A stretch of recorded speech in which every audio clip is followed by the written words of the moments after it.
আপনারা কি জানেন ব্রিটিশরা কেন ভগৎ সিং এর ফাঁসির নির্ধারিত সময়ের 11 ঘন্টা আগে তাকে গোপনে ফাঁসি দিয়েছিল? জানলে আপনিও অবাক হবেন।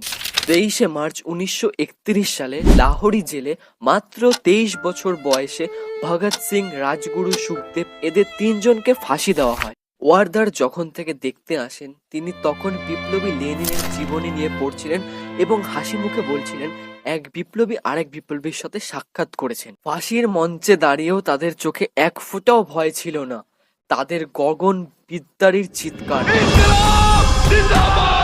ব্রিটিশদের তো মারতে মারতে লাঠি বেঁকিয়ে গেছিল, কিন্তু তিনি প্রমাণ করে দিয়েছিল যে মানুষকে মারা যায়, কিন্তু তাদের আদর্শকে নয়।